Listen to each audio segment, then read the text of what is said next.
오늘 함께 나눌 하나님의 말씀은 사무엘상 7장 3절에서 17절까지입니다. 과거에 비하면 우리나라는 번성을 많이 누리고 있습니다. 세계 속에서 한국 교회의 위상이 그렇고 경제적인 위상, 스포츠 등도 과거에 상상할 수 없었던 업적을 자랑하고 있습니다. 특별히 코로나의 성공적인 방역으로 인하여 많은 부강함을 누릴 수 있게 되었습니다. 그러나 지금의 상황이 낙관적인 것만은 아닙니다. 공든탑이 무너질 수 있는 징후들이 너무도 많이 있습니다. 사회 구성의 기초인 가정이 해체되고 있습니다. 경제가 나아질 전망도 불투명합니다. 설상가상으로 개도국들이 우리의 수출 시장을 급속히 잠식하고 있으며 노사관계도 어렵습니다.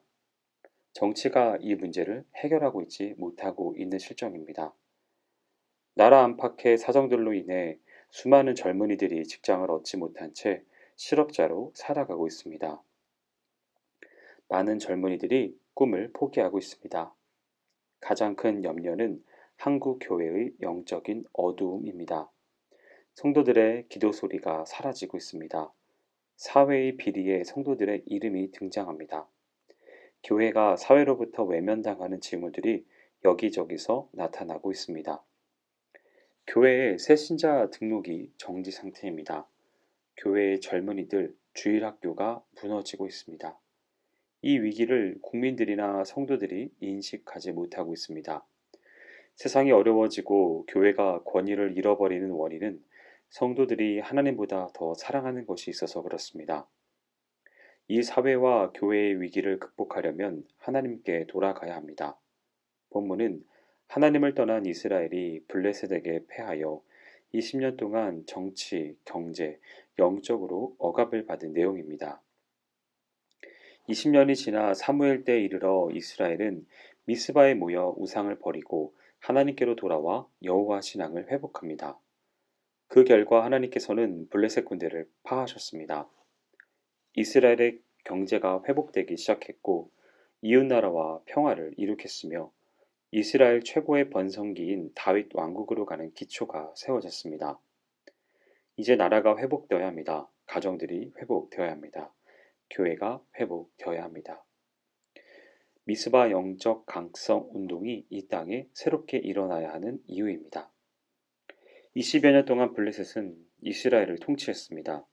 이스라엘이 블레셋으로부터 억압을 받게 된 이유는 이스라엘의 영적인 타락 때문이었습니다.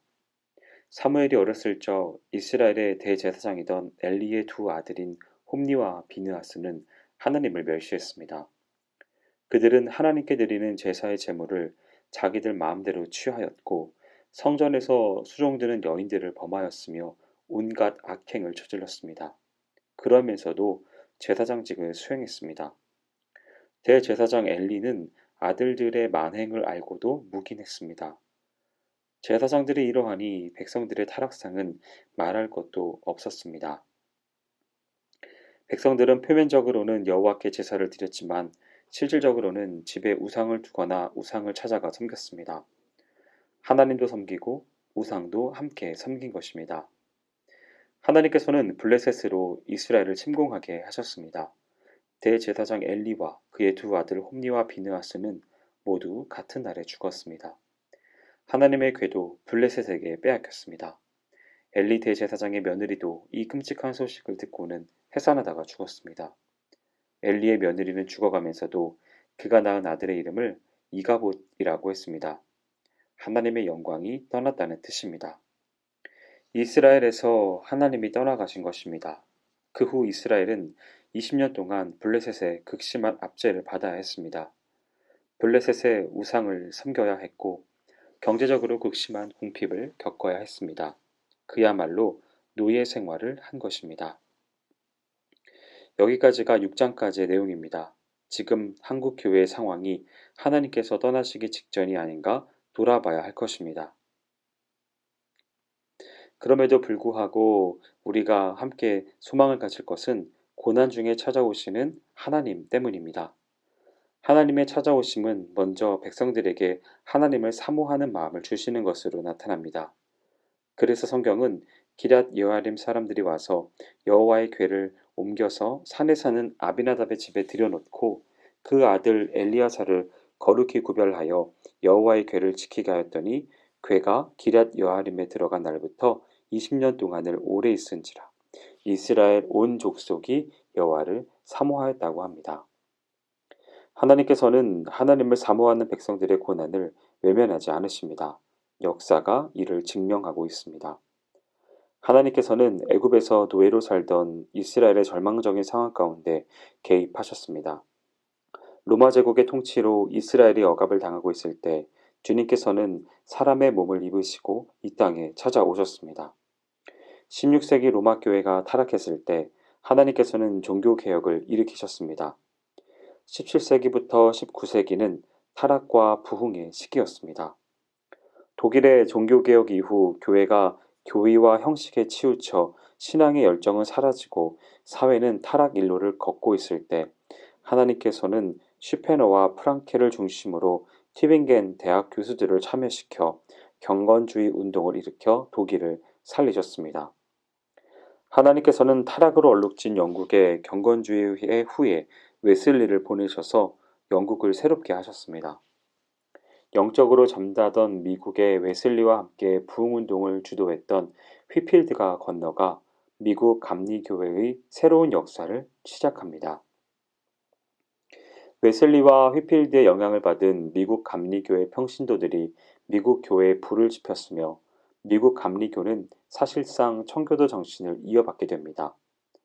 조나단 에드워드와 휘필드의 대각성으로 미국이 부흥합니다.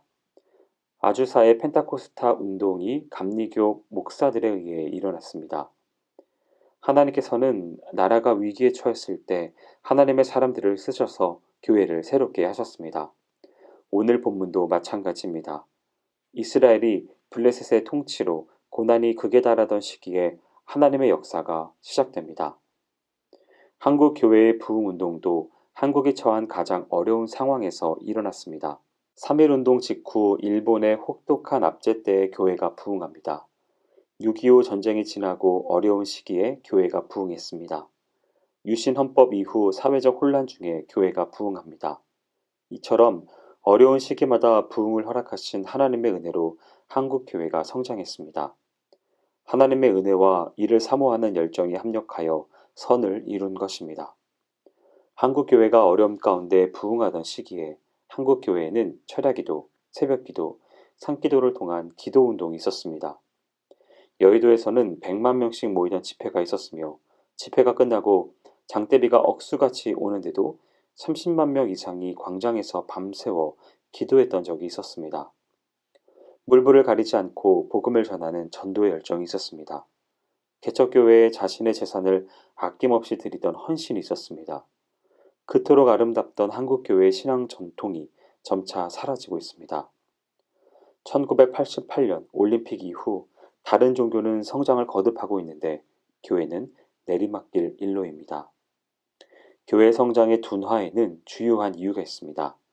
교회에 속한 지도자들의 사회적 비리가 대중매체를 통해 쉬지 않고 전파됩니다. 사람들이 교회를 비난하기 시작했습니다.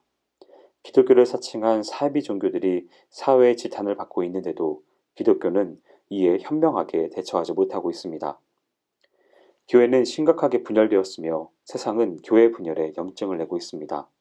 그리고 목회자들은 교회 성장에만 목표를 두어 지나치게 성장 위주의 기능주의적 목회에 치중합니다.